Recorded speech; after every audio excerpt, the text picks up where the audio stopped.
Seja bem-vindo, seja bem-vinda a mais um vídeo aqui do meu canal. Nesse canal eu falo de estratégias para levar quem você ama a parar de beber, sem brigas, sem discussões e sem deixar de cuidar de si.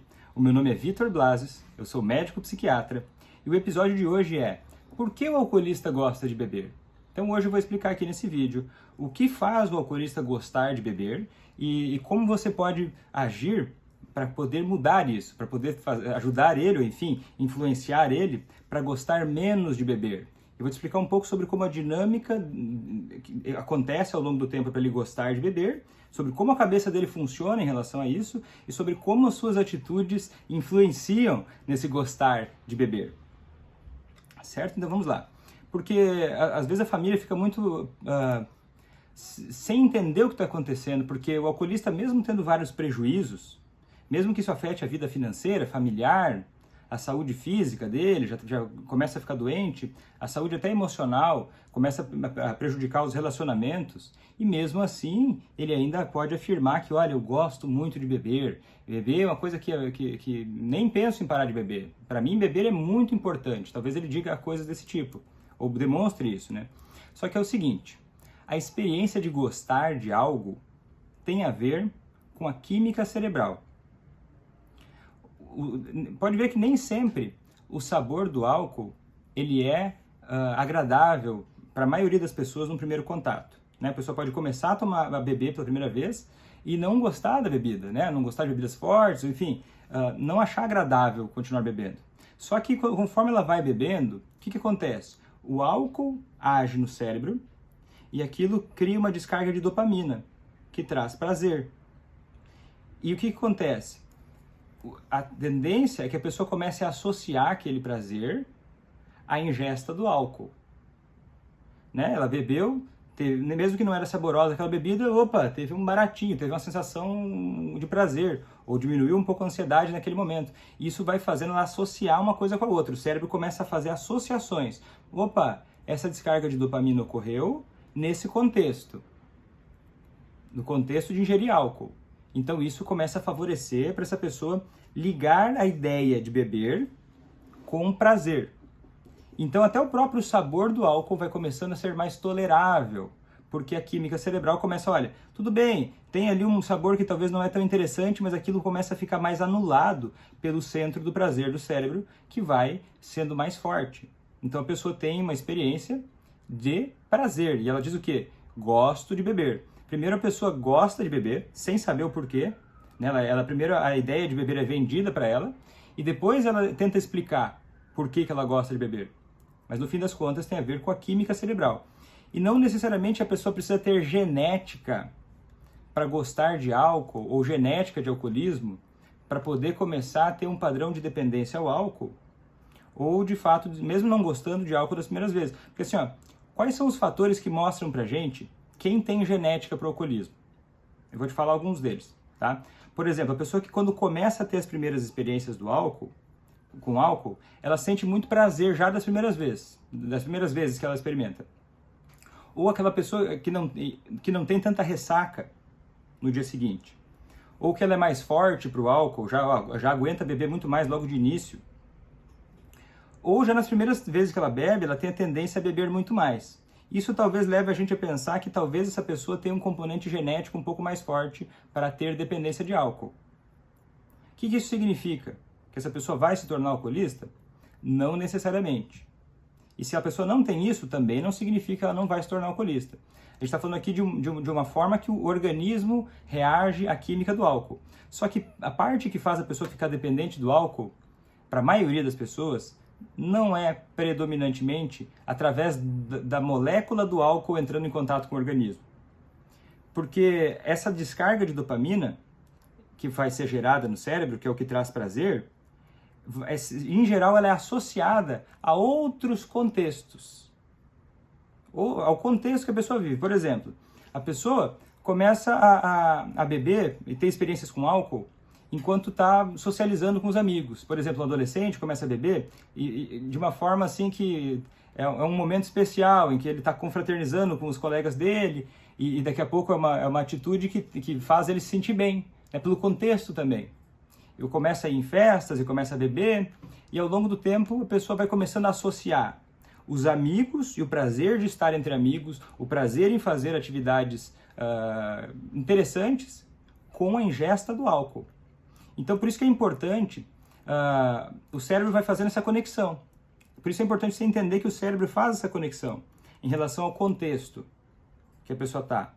Por exemplo, entender o histórico do consumo de álcool da pessoa que você ama pode te ajudar a entender como ela pensa em relação ao álcool. Por exemplo, como é que essa pessoa ao longo do tempo viu ou conviveu com álcool? Situações familiares, será que a família bebia de uma forma que parecia que álcool era algo que até unia mais a família? Tem famílias que são assim. Ou que banalizam a ingesta, até glamorizam, falam, olha, o fulano bebeu não sei quantos fardos de cerveja, olha que coisa bonita. O que isso vai gerando na cabeça? Vai começando a criar um ponto de vista no alcoolismo, um sistema de crenças nele, que o álcool é interessante, que o álcool está associado talvez à bravura, que está associado à coragem, que está associado à diversão, à confraternização, a boas amizades, a convívios familiares, ou a lazer, diversão. Então, o prazer das atividades vivenciadas sob o consumo de álcool fica misturado com o prazer de beber. Isso não precisa ser só para o positivo. Isso pode ser para o negativo também. Por exemplo, uma pessoa que é muito ansiosa, uma pessoa que é muito estressada, muito deprimida, ou por acaso essa pessoa tem dificuldade de lidar com os relacionamentos, é tímida, por alguma razão essa pessoa sofre, e daí ela começa a sofrer com frequência e beber em resposta a esse sofrimento. Certo? Então, conforme ela bebe e alivia, pelo menos imediatamente, aquele sofrimento, o cérebro começa a associar. Então, aquilo vai criando um hábito. E sempre que ela estiver naquela situação, opa, existe um caminho para eu me sentir melhor que é imediato, que é rápido, que é eficaz. Por mais que essa pessoa tenha ressaca no dia seguinte, por mais que essa pessoa tenha prejuízo no dia seguinte, esse sistema de recompensa cerebral, esse sistema de prazer químico cerebral, ele não é tão racional assim, ele se preocupa e ele só observa as coisas mais a curto prazo. Naquele momento foi interessante. O dia seguinte já é uma outra situação. E já passa o cérebro passa a não associar claramente o porre que tomou naquele dia com talvez as brigas familiares que vão acontecer nos dias seguintes. Não é mesmo? Então acaba gerando essa química cerebral, começa a ficar misturada com o contexto. O contexto começa a favorecer a ideia de que beber é bom. Que as experiências que a pessoa tem positivas quando ela bebe. E essa pessoa começa a acreditar, conforme ela vai bebendo cada vez mais, ela vai acreditando que é o álcool que permite que essas atividades prazerosas ou relaxantes ocorram. Tá estressado? Poxa, bebe. Quer se divertir com os amigos? Poxa, como é que eu vou fazer um happy hour com meus amigos se não tem álcool? Vai ser um happy hour muito chato. E vão se criando crenças, ideias, mesmo que sejam distorcidas, a respeito dos benefícios de beber. Pô, eu fui lá com um happy hour com meus amigos, foi muito legal, eu reencontrei um pessoal que eu gostava muito, e a gente estava tomando uma cerveja lá e foi muito divertido. Então aquilo vai começando a ficar associado, o prazer de encontrar os amigos e o prazer de beber começa a ficar misturado. Então a pessoa começa a ansiar por ter mais eventos prazerosos. Só que ela associa os eventos prazerosos ao álcool. Começa a acreditar que o álcool favorece que isso ocorra. E que esses prazeres são causados, talvez até predominantemente, pelo álcool. Tanto que você vai ver convívios de amigos que bebem muito, eles não vão dizer para você que eles querem se encontrar, alguns até podem dizer, mas só para beber. Eles podem justificar isso dizendo que, olha, nós queremos confraternizar entre amigos, queremos fazer um churrasco, queremos fazer um jantar. No fim das contas, acaba sendo só uma desculpa para beber. Só que porque não é tão racional isso daí, a pessoa simplesmente vai agindo assim e acreditando nisso. Porque na cabeça dela, beber e conviver com os amigos é uma coisa muito próxima. Agora, se esses mesmos amigos fossem convidados para um evento que não tivesse álcool, talvez metade deles apareceria. Porque daí a ideia de confraternizar com os amigos começou a ficar mais parecendo mais que é o álcool que é o prazer do que conviver com os amigos. E com o tempo essas crenças vão ficando mais fortes. Mais fortes. A pessoa vai realmente achando que o álcool é o canal, que é o álcool que faz aquilo ser favorecido. Que ela começou, por exemplo, uma pessoa tímida começa a namorar, começa a conhecer pessoas novas, sempre embriagado. Ela começa a achar que é o álcool que permite ela ter essas experiências amorosas, por exemplo. E o contrário também acontece. Porque conforme a pessoa vai usando o álcool como uma varinha mágica, ou como a única coisa que traz benefícios para a vida dele, como uma coisa muito importante, ela também começa a enfraquecer as crenças dela de que ela é capaz de fazer as coisas sem beber. Ou que aquilo vai ser legal se ela não beber.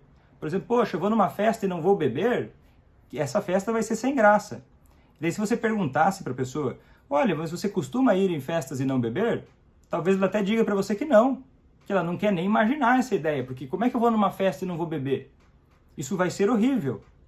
Por quê? Porque as experiências que essa pessoa teve tinha álcool associado. E daí se você perguntar, ela vai dizer o quê? Eu gosto de beber. Mas agora você está começando a entender que o contexto todo favoreceu e até uma parte do cérebro que não é racional faz a pessoa achar, primeiro ela gosta, ela tem o prazer do álcool. Depois ela começa a explicar para si por que ela gosta de beber. Só que não é tão racional essa explicação. Porque assim, ela começa a achar que só vai se divertir bebendo, e aí começam a criar alguns ditos populares que favorecem esse tipo de crença distorcida a respeito do álcool. Do tipo, não se faz amigos bebendo leite. Por quê? Porque a pessoa sempre fez amigos bebendo. Ela nunca fez amigos bebendo leite. Só que agora, você não ter feito amigos sem beber, porque você sempre bebe, né? Não significa que não é possível fazer amigos sem beber. Só que a pessoa tem só experiências desse tipo. Então começa até a ter um medo de socializar sóbrio. Ou até mesmo a pessoa vai ficando enferrujada, porque ela sempre esteve bebendo naquelas ocasiões. Então ela começa a perder um pouco a habilidade de fazer coisas sem álcool. E a tendência que a gente tem é achar menos prazeroso aquilo que a gente tem menos habilidade. Já percebeu isso? Conforme a pessoa tem pouca habilidade em alguma coisa, ela começa até a evitar fazer aquelas coisas. A tendência que as pessoas têm é fazer aquilo que é mais fácil, a maior parte do tempo. Por que eu vou querer me aventurar a ir numa festa sem beber? Então a mentalidade da pessoa pode estar desse tipo. E as pessoas, não só as pessoas, uma a outra, assim, né, as conversas, o convívio mais próximo, mas a sociedade de uma forma geral, o marketing, a visão social sobre o álcool, traz uma influência muito grande em relação ao consumo de álcool das pessoas. Por exemplo, se eu disser para vocês uma palavra, talvez vocês lembrem de outra, porque enfiaram isso na cabeça de vocês, queriam enfiar. Grandes empresas colocam essas ideias na cabeça das pessoas.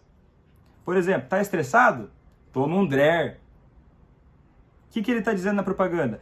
Dreher é gostoso, Dreher é agradável, tem tanto de sei lá o quê. Não, está ligando a experiência de estar estressado a uma bebida alcoólica. E daí a pessoa começa a usar o álcool para aliviar o estresse. E olha, isso é verdade, olha só, estava na TV. Ou enfim, aquilo vai sendo repetido tantas vezes que começa uma mentira contada muitas e muitas vezes, começa a parecer uma verdade. Aí o contexto da pessoa toda, só tem gente que bebe. Parece bem. Não tem nada o que fazer no domingo à tarde. Você quer ter uma boa ideia? 51. 51 é uma boa ideia. Beber mais uma bebida alcoólica. É uma boa ideia. De repente, para situações que estão sem ter o que fazer, vamos beber. Porque se cria essa ideia de que o álcool está associado a resolver coisas, a melhorar sentimentos, a aumentar o prazer, a reduzir sofrimento. Então são o quê? Ideias, crenças e mais essa associação cerebral em relação ao prazer, se ele é causado pelo álcool em si ou pelas experiências. E pode perceber que, então, o quê? Que não é a genética que vai influenciar predominantemente. São as experiências, são as ideias, são as crenças das pessoas ao redor que vão contaminando, que vão influenciando, que vão fazendo, criando até muitas vezes, até certas vezes, uma glamorização do álcool. Uma glamorização do álcool. Por exemplo, bebidas mais rebuscadas podem dar uma ideia de requinte, de ser algo muito especial. Eu sou um apreciador de bebidas caras. Aí a pessoa bebe pra caramba, achando que aquilo ali simplesmente é um hobby, beber abusivamente.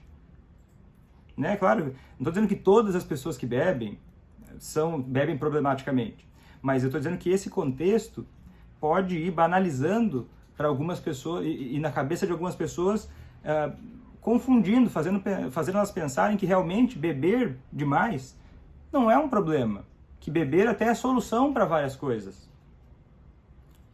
E o que vai acontecendo? Até o sabor da bebida não precisa ser boa. O sabor da bebida alcoólica não precisa ser boa. E não só da bebida alcoólica.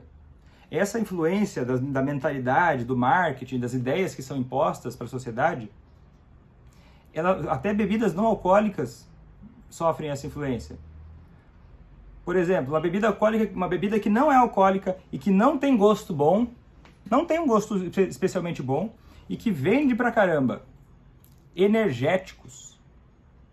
Porque o que está sendo vendido ali não é uma bebida, é uma ideia. Então, como a pessoa está comprando uma ideia, a ideia de que, te dá asas, te dá energia, isso aqui, tá cansado, toma esse energético, você vai se sentir melhor. Então, não precisa ser saboroso. Não precisa ser saboroso. Porque o que está sendo vendido é a ideia de que aquilo é uma solução mágica. E daí a pessoa toma, ingere, tem cafeína, ela começa a gostar. Isso vende pra caramba. Sem marketing, os energéticos não venderiam nada, né? Então, olha só, porque são bebidas de sabor até discutível, é puro açúcar e aromatizante. Então as pessoas passam, e a própria Coca-Cola, tá? A própria Coca-Cola, ela vende o quê? Ela diz, Coca-Cola é saborosa? Não. Pelo menos eu não lembro de ter visto uma propaganda assim. Ela vende uma ideia de experiência familiar, ela vende uma ideia de toda uma sensação que vai vir, que associa aquela sensação ao consumo daquela bebida. De novo, a gente não está falando do quanto é bom beber, a gente está falando daquela experiência, daquela ideia que é vendida. Ou, por exemplo, o Guaraná. O Guaraná diz o quê? É refrescante. Sempre estão tentando achar alguma coisinha que está no convívio, que está na vida das pessoas e que aquilo teria um benefício especial. Tá com calor? O que as pessoas que bebem bastante pensam quando tem um dia de calor no fim da tarde? Poxa, esse calor iria bem uma cervejinha gelada. E talvez nem refresque. Por que não uma água gelada? Porque não é refrescar que a pessoa quer. Só que ela própria pode se convencer de que talvez o álcool refresque mais do que ele refresca. Por que refresca mais? Não faz nem sentido, né? Pega um copo de água bem gelado, mas não é isso. Por quê? Porque a pessoa acredita nisso e quando ela bebe, aquilo ativa mais dopamina no cérebro e ela começa a associar uma coisa com a outra. E daí quando ela bebe, ela percebe menos ou nem para olhar se aquilo foi mais refrescante ou não, porque para de importar. Porque a experiência cerebral vai começando a se fortalecer.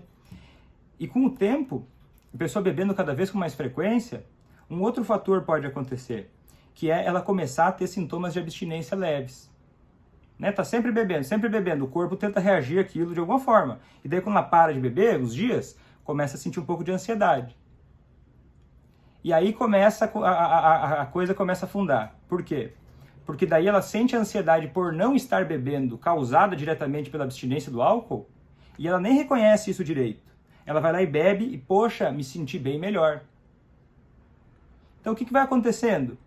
Essa coisa emocional, essa coisa que começa a virar um estilo de vida beber. Então ela começa o quê? Começa a juntar pessoas que bebem, começa a ter um contexto de bebida.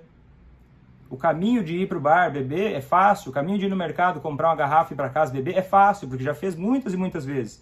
O caminho de não fazer isso começa a ficar um pouco mais enferrujado. Então quando está estressado, toma um negócio. Quando quer ter mais prazer, bebe alguma coisa, tem uma confraternização com os amigos, toma alguma coisa, está mais deprimido, bebe mais. E essa relação não é feita causa e efeito, porque a pessoa nem se importa mais se aquilo aliviou a depressão, por exemplo. Porque no dia seguinte ela acorda pior, nos 2 dias depois ela está bem pior, e ela não associa isso ao álcool, porque o sistema de recompensa cerebral ele é muito imediatista. É o contexto da hora que importa. Por isso que quando você vai tentar argumentar com o alcoolista no dia seguinte, olha, você viu que droga que foi aquela festa de ontem lá, você incomodou todo mundo? Vai ser difícil associar emocionalmente uma coisa na outra. Porque já passou muitas horas, passou muitos dias. De repente, né? Você está tentando argumentar com uma parte do cérebro que não é a parte do cérebro que gosta de beber. A parte racional do cérebro, ela está convencida, mas não foi ela que se convenceu. Foi a parte menos racional. Foi o sistema de recompensa cerebral, que teve uma experiência de prazer. E daí o sistema dele racional, que é o córtex, começa a explicar para ele por que ele gosta de beber.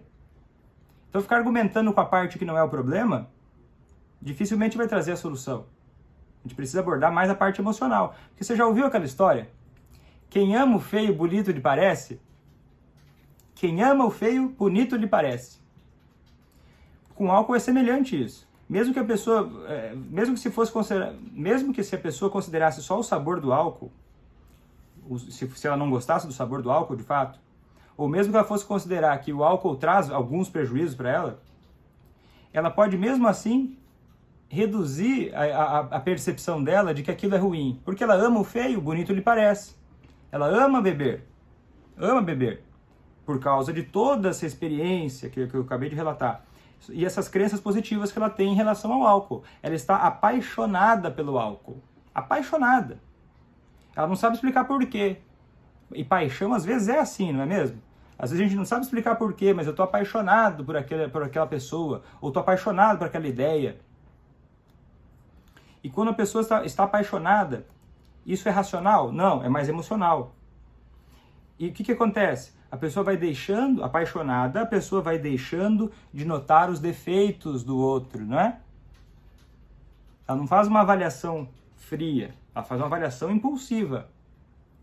E ela vai deixando de notar os efeitos do outro. E, por exemplo, quando a pessoa começa a beber, as primeiras experiências, vamos dizer que ela gostava de beber com os amigos.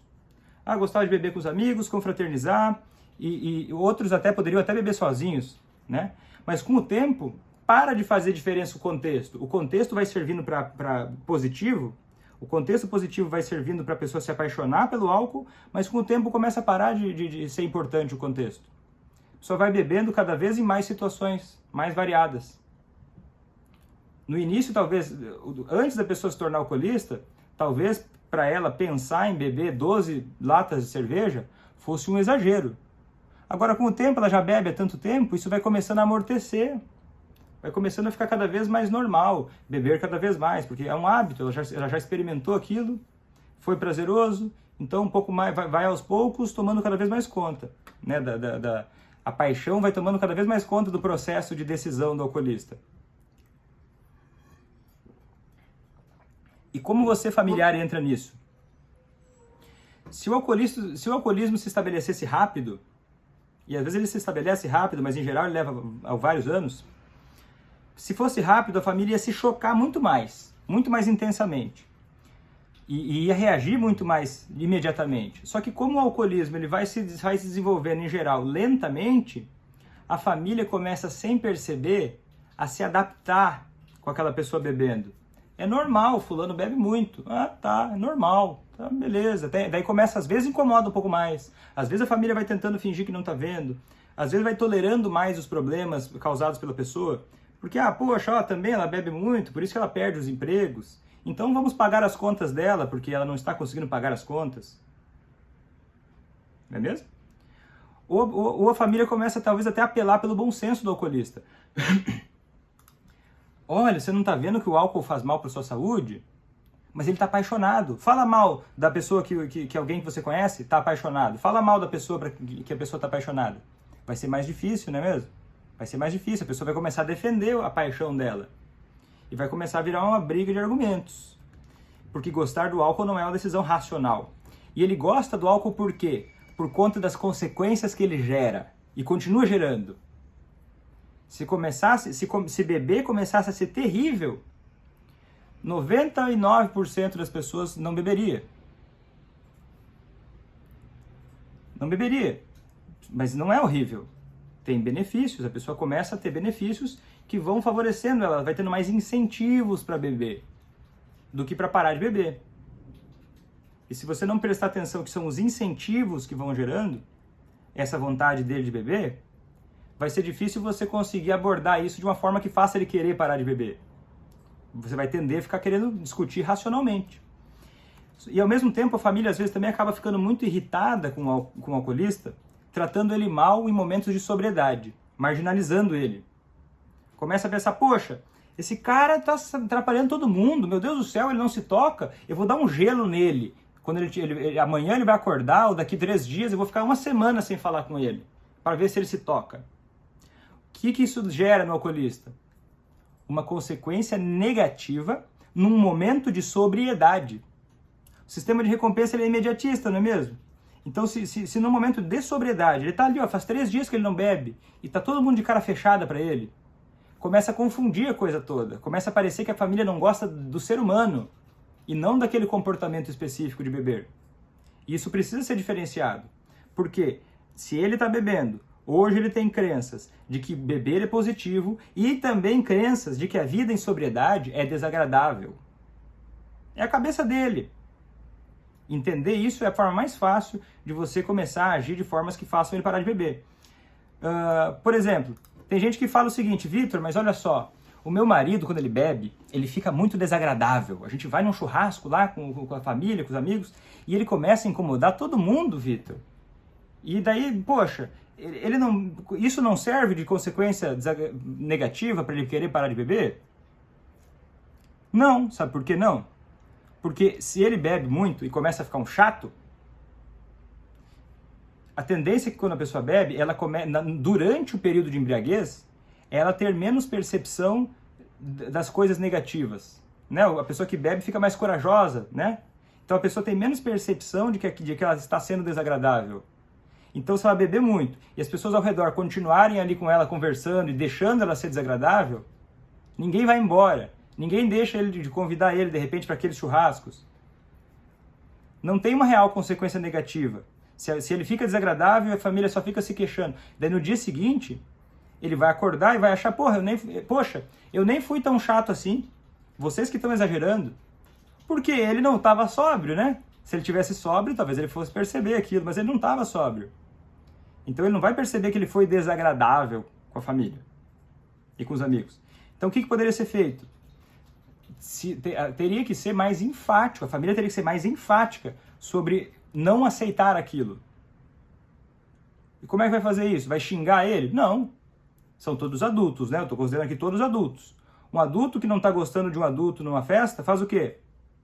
Se retira, conversa com essa pessoa no dia seguinte, fala, olha meu amigo, eu gosto muito de estar com você, você é uma amizade muito importante para mim, mas eu prefiro sair com você quando você não bebe. Adoraria sair com você outro dia, a gente pode marcar um outro churrasco, mas esse churrasco vai ser sem álcool, por exemplo. Um exemplo. Aí tá dando um feedback mais realista, né? Do tipo assim, não é, olha fulano como você estragou a nossa festa, como você é uma pessoa terrível. Não, olha meu amigo, você é um adulto, você está se comportando de uma forma que eu não gosto, e é o seguinte, eu posso decidir se eu vou sair com você sóbrio ou não. E eu gosto muito de você, eu adoraria sair com você sóbrio. Porque você é uma pessoa importante. Reforço a pessoa. Mas não vou tolerando, para depois não se queixar dizendo assim que o outro é responsável pela sua infelicidade. Porque senão ele vai passar a ser mais ainda. Então, se essa pessoa não tiver prejuízos imediatos ao beber, ela vai tender a gostar mais de beber. Por exemplo, se o alcoolista chega em casa da festa, todo embriagado, aí dorme no sofá de roupa e tudo. Dormir no sofá é uma experiência desagradável imediata. Se a família for lá e colocar ele na cama, dar banho nele, tirou a experiência desagradável. Ele vai ter tido muito mais prazer em beber. Percebe? Então, e daí ele vai pensar, poxa, eu gosto de beber. Porque quando eu bebo, eu chego em casa embriagado, deito em qualquer lugar, eu acordo na cama, o pessoal chamando eu para tomar café, para almoçar, todo mundo me ama, todo mundo preocupado comigo, ninguém se importa com o que eu fiz mesmo, o problema é meu se eu bebo. Né? A cabeça dele começa a ficar desse jeito.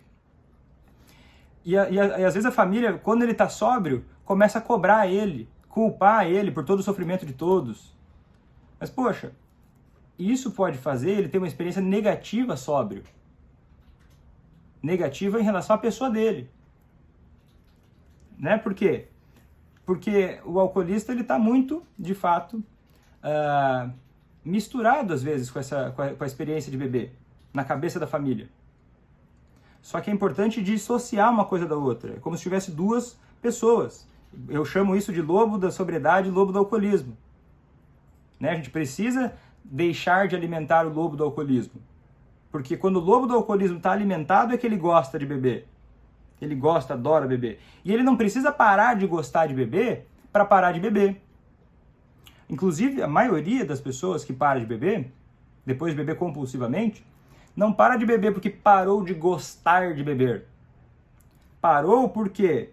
Porque os valores de vida dela, a autoimagem que ela tem, o estilo de vida dela, as conquistas, as realizações que ela tem, o convívio familiar que melhorou, o emprego que está dando mais certo, isso faz ela querer estar sóbria para poder ter essas coisas.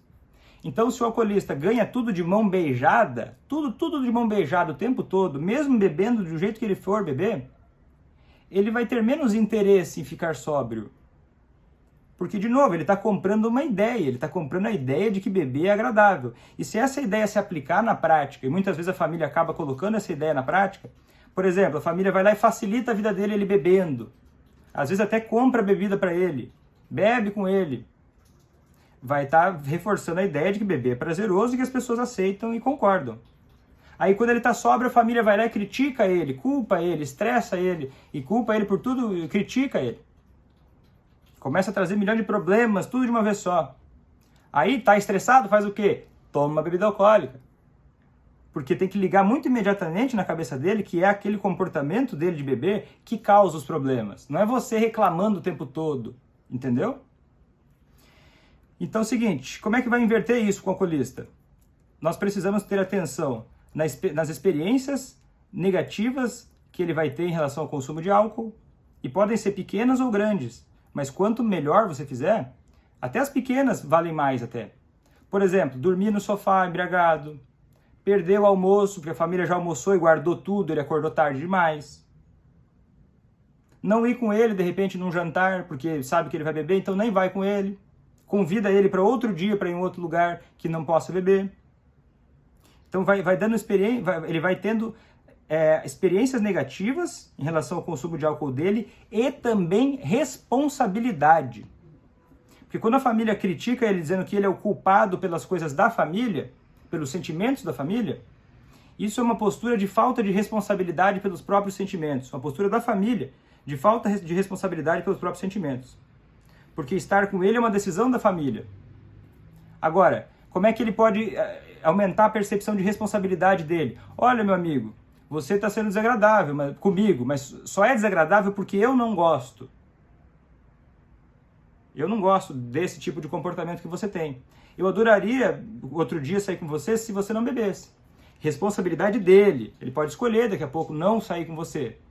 Mas daí como é que você faz para jogar isso a seu favor? Você vai mantendo um bom relacionamento com ele, na sobriedade. Por exemplo, e ajudando ele ou influenciando que ele tenha boas experiências durante a sobriedade. E às vezes tem que parar para pensar o que pode fazer essa pessoa achar que é uma boa experiência estando sóbria. O que será que na cabeça dele incomoda de estar bebendo? Será que ele queria ter um emprego melhor? Será que ele gostaria de ser um pai melhor? Será que ele tem interesse em ter mais orgulho de si? Aí é um processo que você vai ter de observar ele. Como é que eu posso facilitar? Por exemplo, como é que eu posso dar mais prazer para ele estando sóbrio? E tem uma forma simples de fazer isso.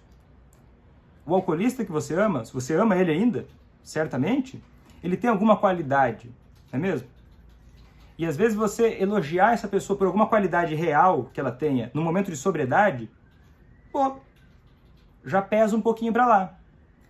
Eu estou falando aqui de alguns exemplos de como plantar algumas sementes. Né? Tem vários outros vídeos que eu falo mais sobre isso, mas algumas sementes que vão fazendo o quê? As experiências imediatas do alcoolista serem diferentes, serem mais desagradáveis durante o consumo de álcool e mais agradáveis na sobriedade. E é aí que o gosto por beber, eu gosto de beber, vai começando a modificar. Certo? Se você gostou desse vídeo, Clica em curtir aqui embaixo, que isso ajuda muito na divulgação. Compartilha com outras pessoas que possam se beneficiar dessas informações. Se você não é inscrito, se inscreve aqui no meu canal, aqui embaixo. E eu vou ficando por aqui. Até a próxima. Tchau! E aí, pessoal do Instagram, tem perguntas? Tem perguntas? Acabei a gravação do YouTube. Querem fazer perguntas? Tem um botãozinho aqui, ó, de perguntas. O que acharam dessa live? Foi uma live, um vídeo, né? Um vídeo gravado. Vou soltar ele depois. Querem fazer perguntas? Tem um tempinho aí para perguntas.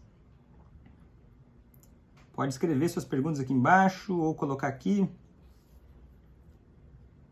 Certo? Sueli, Gladys, Madalena, Jurema, Rafa, Fontenelle, Ana Souto, Leia, Vera, sejam bem-vindos. Silvânia, Tássia, Alex, André, escolha poder. Coisa boa de ter por aí. Vladiene, Duarte, Alice, Juliana, Rafael, Sueli, Gabi, Saluá, Ellen, Mari. Sejam bem-vindas. Gostei. Não se caça as moscas com vinagre. É verdade, né? Isso é ter inteligência, não é mesmo? Se você está querendo alguma coisa. Porque, olha só, isso é a postura do alcoolista é fazer o quê, às vezes? Ele quer ganhar as coisas à força, né? Muitas vezes ele quer ganhar as coisas à força, ele não faz por merecer para ganhar as coisas. Então qual que é a postura que a gente tem que ter para sair da mentalidade de alcoolismo? É a gente ter responsabilidade pela nossa parte, né? Meu irmão bebe e meu sobrinho, filho dele, está dando um gelo nele para ver se adianta. Não concordo. O que você acha? O que eu acho? Meu irmão bebe e meu sobrinho, filho dele, está dando um gelo nele para ver se adianta. Não concordo. O que você acha? Olha, para você dar um gelo numa pessoa e isso ser efetivo, tem que ter um contexto muito bem organizado. Em geral, as pessoas dão gelos nas horas erradas. Por exemplo, dar gelo numa pessoa que você não tem um bom relacionamento, que você não tem uma boa comunicação, durante a sobriedade dela, é presumir que ela vai querer mudar por culpa, por medo ou por vergonha. E as chances são, se você der um gelo total, que é um tipo de punição, né, que você faz com a pessoa. Ah, vou te mostrar como que você faz é errado e me deixa chateado. E faz cara feia e dá um gelo na pessoa. O que ela vai pensar? O que o sistema de recompensas vai entender disso, dessa forma, geral? Você não gosta de mim, a experiência de conviver com você é desagradável. Você não concorda comigo como pessoa. E a tendência é que, se o alcoolista se importa com você, por exemplo, o pai faz isso com o filho, as chances são que o filho comece a sentir que ele não é importante para o pai e de que, poxa, já que o meu pai acha que eu sou um caso perdido, que ele quer dar um gelo em mim, eu vou fazer jus a essa fama. Acho que corre esse risco. O relacionamento vai se deteriorar cada vez mais e vai tender a ficar mais difícil. Depois o filho querer buscar a sobriedade por alguma razão para agradar o pai. Se o pai não é parceiro dele, por que o filho vai querer então começar a fazer algo para agradar esse pai? Então o pai dá um gelo no filho de uma forma total para mostrar que não gosta, para colocar a autoridade de cima para baixo, é uma postura que vai tender a causar mais rebeldia, mais distanciamento. E se não causar rebeldia, vai causar o quê? Um forte impacto negativo na autoestima dessa pessoa, se ela se importar. E daí o que acontece? A pessoa vai ter um obstáculo a mais para ficar sóbria. É como se tivesse dar um gelo no filho. Vou dar um gelo no meu filho para ver se ele se toca. É como se estivesse empurrando todo o problema para ele. Falando, te vira aí com o problema. Tá bom? Então a experiência de estar com o pai começa a ficar negativa. Começa a criar um sistema de rigidez muito grande. Porque o que acontece? O que um adulto precisa para ser feliz? Ele precisa saber se comunicar, falar o que ele quer. Ele precisa se responsabilizar pelos sentimentos que ele tem. Se eu começo a dar um gelo em alguém, eu não comunico o que é necessário comunicar com profundidade. Eu não comunico isso. Eu não deixo claro o que está acontecendo aqui. É uma postura simplesmente de exigência. E eu também não dou um exemplo de como resolver conflitos. Né? Daí a ideia vai ser, ó, sempre que tiver um conflito, eu vou dar um gelo, eu vou fingir que não é comigo, eu vou tirar o corpo fora. Se você não é meu parceiro, o filho pode pensar, se você não é meu parceiro, por que você está querendo que eu pare de beber? Você só está pensando em você.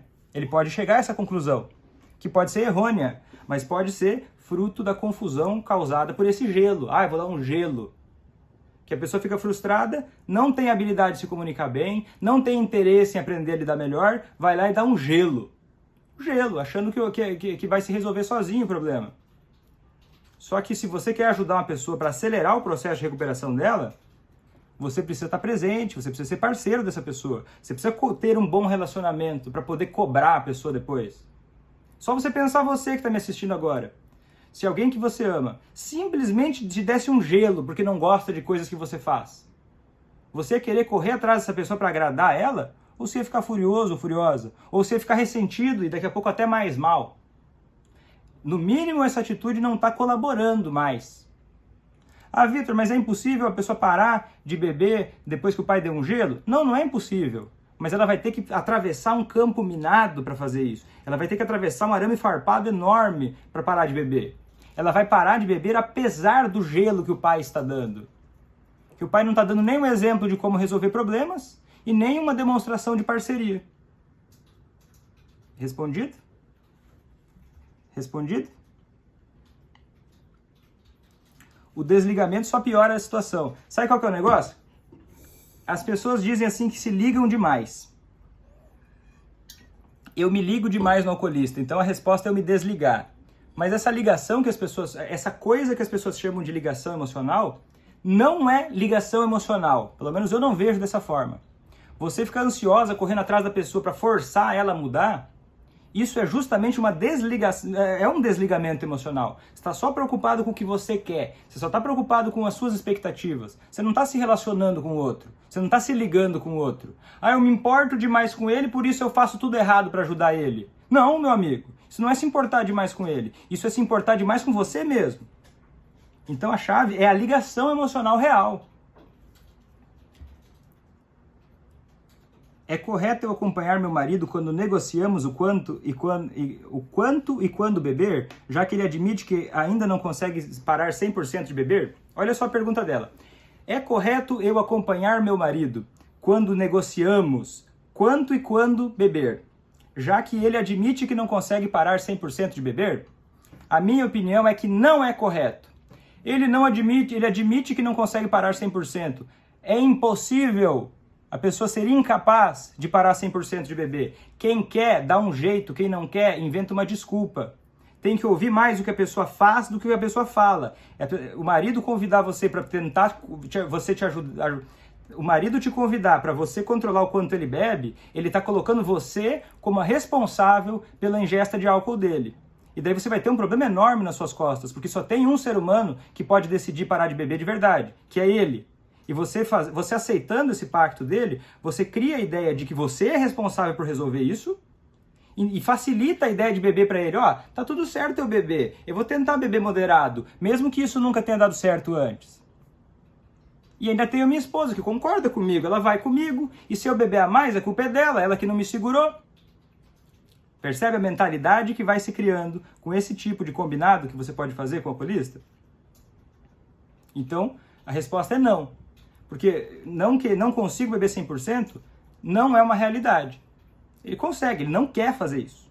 Ele não quer, ele não tem interesse em parar de beber. Porque quem quer, dá um jeito. E ele não é obrigado a ter interesse, o interesse é dele, né? E na medida que é seu interesse, qual que é o seu papel? Criar esse interesse nele. Como? Falar, olha, meu marido, eu adoro estar com você, adoro sair com você, mas eu prefiro estar com você sóbrio, eu não quero participar quando você estiver bebendo. Então, quando você for beber, a decisão é sua, eu não irei junto.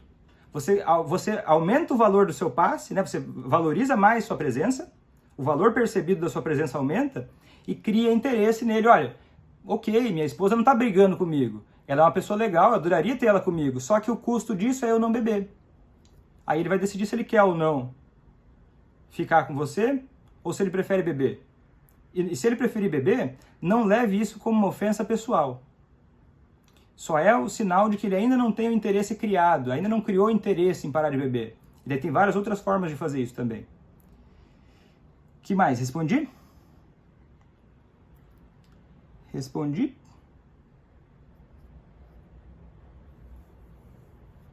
Dá vontade, né? Você, poxa, Vitor, mas ele precisa parar de beber? Vitor, ele precisa parar de beber 100% ou não? Ele precisa parar de beber 100%? Se o alcoolista bebe de um padrão compulsivo, né, ele se passa demais bebendo, ele acaba deixando outras coisas a desejar porque ficou bebendo, significa o quê? Ele é apaixonado pelo álcool de alguma forma. E se você já teve, é um amor bandido, né? Um amor bandido. Se você foi lá, sei lá, começou a namorar com uma pessoa que era muito egoísta, sei lá, que era uma pessoa muito autocentrada, que era uma pessoa que traía, uma pessoa que até te agredia, você amava essa pessoa, mas a relação não dava mais. Se você continuar vendo essa pessoa de vez em quando, o que vai acontecer?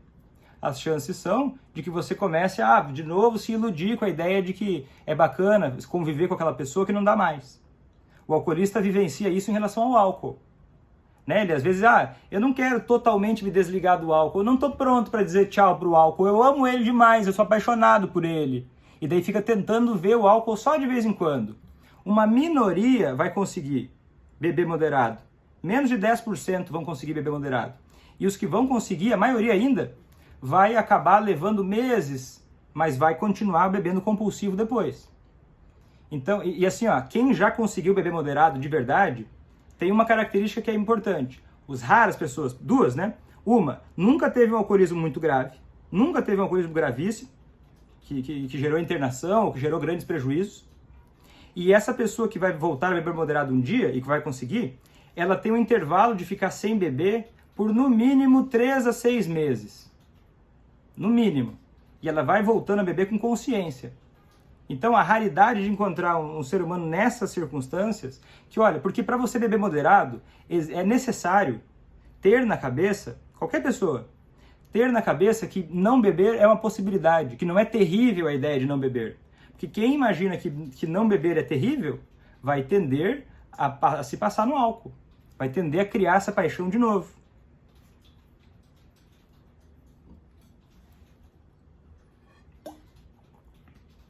Mais perguntas? E o alcoolista, muitas vezes ele vai tentar te convidar para alguns jogos, né? Do tipo assim, vem comigo pra gente sair juntos e você controlar o quanto eu bebo. Olha só, eu tô admitindo que eu bebo demais. Se ele chamar você para uma coisa dessas, não precisa levar pro lado pessoal. Ele joga esse jogo. Para ele as regras são assim. Na cabeça dele tá tudo certo. E ele tá te convidando. Olha, quer jogar o meu jogo? Quer seguir as minhas regras? E cabe a você aceitar ou não. Se você está realmente dedicada a fazer ele parar de beber, você tem que jogar as suas regras. Suas regras. Quais são as suas regras? Você vai incentivar ele a beber? Você vai estar com ele? Você vai deixar a vida dele mais tranquila? Lembra da recompensa imediata que existe? A relação que a pessoa faz, do prazer daquela hora. Com o álcool, você estando com ele, você está dando um presente para ele enquanto ele está bebendo. O contexto que você cria de estar com ele, ainda mais para controlar ele, um sinal de carinho, de amor, de afeto. O que você está fazendo? Você está dando um presente na hora que ele está se comportando mal. Você está mostrando para ele que você aceita que ele beba, que você aceita inclusive a responsabilidade por ele parar de beber. E aí, se a responsabilidade é sua, ele está tranquilo. Ele não precisa se preocupar em parar de beber. Ele não precisa fazer força. Porque tem alguém que está resolvendo para mim. Tem alguém que está pagando minhas contas, todas. Tem alguém que não espera que eu vá parar de beber de verdade. Ela acredita que eu também não... Ela nem acredita que eu consigo parar 100%. Nas regras do alcoolista, ele pode dizer o que ele quiser. Agora, quais são as suas regras? Que é assim que você vai criar interesse nele em parar de beber. Não saio mais com meu irmão por causa da bebida. Devo falar com ele? Não saio mais com meu irmão por causa da bebida. Devo falar com ele? Claro que sim. Você já pensou, de repente, você para de sair com o seu irmão por causa da bebida, mas você só parou de sair com ele. Não tá claro que você gosta dele, e que a única ressalva que você tem é em relação ao comportamento dele quando ele bebe. Então você simplesmente não sair com ele sem falar nada, sem demonstrar, sem resolver o conflito com ele, sem mostrar, olha, meu irmão, você é uma pessoa importante para mim, eu gosto muito de você, você é uma pessoa legal, e eu adoraria poder sair mais com você. E eu gostaria de sair com você em momentos que a gente não fosse beber, fosse para conversar ou para tomar um café, alguma coisa do tipo. Porque se você não falar nada para ele, é a mesma história do gelo, né? Você dá um gelão na pessoa, daí cria uma confusão. A pessoa começa a alimentar um monte de ideias, assim, minha irmã, ela só pensa nela, minha irmã pode criar esse tipo de pensamento, minha irmã é uma chata. Por quê? Porque não houve uma comunicação clara. Sem comunicação clara, não existe relacionamento saudável. Sem comunicação clara, tudo fica mais difícil. Então você deve falar com o seu irmão, não vou mais sair com ele quando ele beber. Você deve explicar para ele o seguinte, que primeiro, ele é muito importante para você, que ele é uma pessoa legal, que você gosta dele como pessoa, como ser humano, como indivíduo. Agora, alguns comportamentos, e exemplifique, acontecem e eu não gosto desses comportamentos. Eu não gosto desses comportamentos, eu prefiro estar com você sóbrio. Então, por conta disso, eu vou preferir decidir sair contigo em momentos de sobriedade, para tomar um café, para tomar um suco. E eu adoraria poder sair mais com você. E até diria para conversar com ele em outros momentos de sobriedade. Não precisa ser sempre só sair. Mas acho que manter um bom relacionamento é o que vai depois te dar bagagem, vai te dar peso para a sua opinião ser ouvida e para você ser um catalisador, para você ser uma alavanca na mudança dessa pessoa que você ama. Que mais? Respondi, né? Isso aí? Mais alguma pergunta? Só fala, Vitor, você faz lives muito compridas. A gente queria ter mais tempo para perguntas. Tá aí, gente. Eu também não avisei da live, né? Mas vamos ver. Alguma outra pergunta? Eu tenho uma pergunta aqui, vamos ver. Opa. Peraí.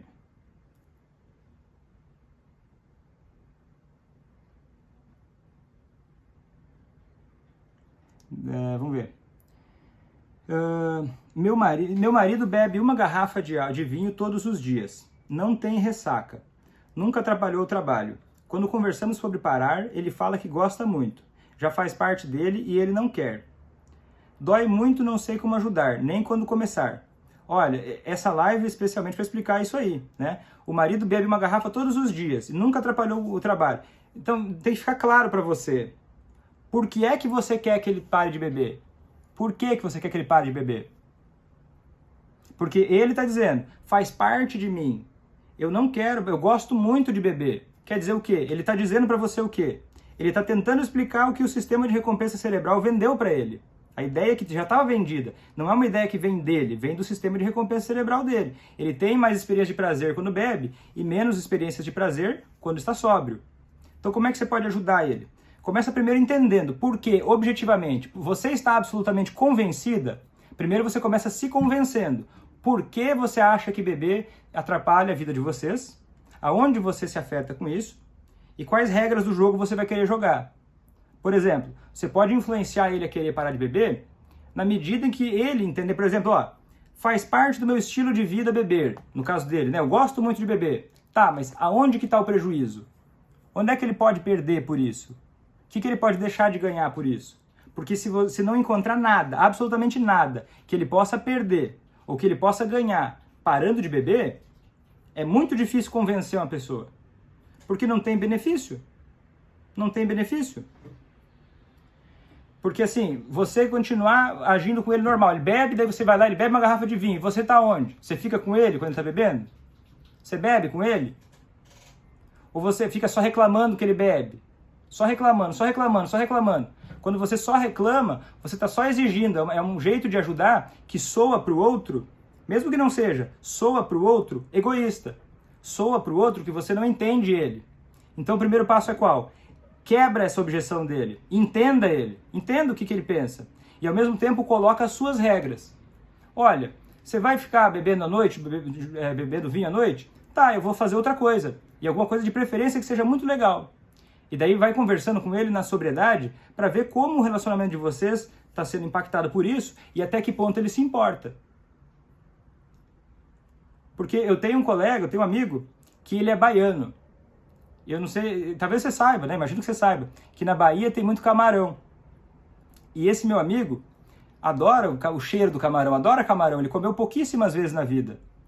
Ele gosta muito de camarão, mas ele não come. Por quê? Ele é alérgico. Quando ele come camarão, ele passa mal.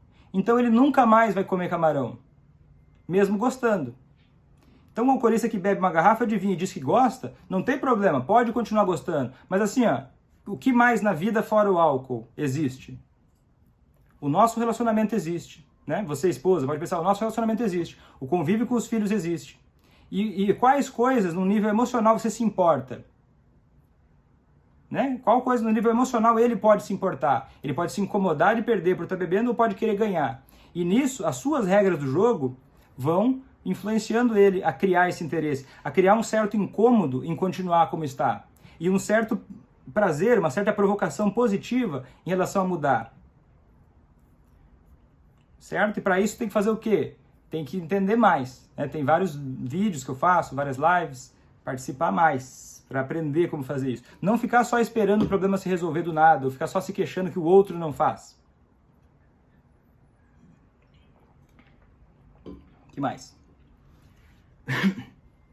Meus filhos estão tristes e assustados, e ele me culpa pelo distanciamento dele. Dói demais, dá raiva. Como inserir o tema danos a filhos sem ele reagir com ódio? Vamos ver, meus filhos estão tristes e assustados, e ele me culpa pelo distanciamento dele. Dói demais, dá raiva. Como inserir o tema danos aos filhos sem ele reagir com ódio? Isso é uma boa pergunta, tá? Mas precisaria um pouco mais de contexto. Mas vamos ver.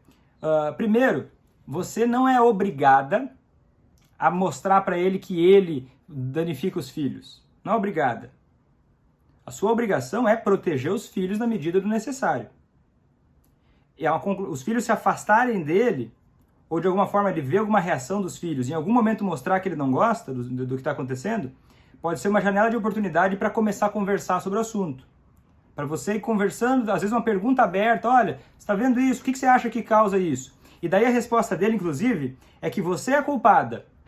Então, se ele diz que você é culpada, qual a melhor forma de inverter isso? Pega e para e fala, tá bom, eu quero te ouvir. Como é que eu sou culpada? Como é que eu sou culpada? Por favor, me diga, eu quero parar de ser culpada do seu distanciamento dos filhos. E começa a ouvir tudo que ele falar e separa tudo que é verdadeiro do que ele está falando. E tudo que for verdadeiro, você vai eliminando. Ó, você disse que eu faço isso. Tá, agora não faço mais isso. Se você achar que... Porque pode ser que tenha alguma pequena verdade no que ele está dizendo. Então elimina essa desculpa dele. Tá bom, mostra disponibilidade de ouvir ele. Fala, tá, não, tá, você acha que eu causo isso. Vamos conversar sobre como isso acontece, porque eu quero aqui colaborar para nossa relação melhorar. Eu quero colaborar com você para você se aproximar dos nossos filhos. Então vamos conversar sobre isso. Como é que eu posso colaborar mais? Assume responsabilidade parcial pelo que for real. Alguma verdade pode ter. Escuta com calma que alguma verdade pode existir. Elimina essa pequena verdade e daí o problema, daí você vai tirar o tapete que ele está usando para usar como desculpa, né, para estar prejudicando o relacionamento com os filhos. Porque você vai estar ali, ó, colaborativamente, dizendo, olha, eu não estou te culpando, mas eu estou aqui olhando para onde eu posso estar errando e estou querendo entender e melhorar. Você dá um exemplo de como se resolve problemas.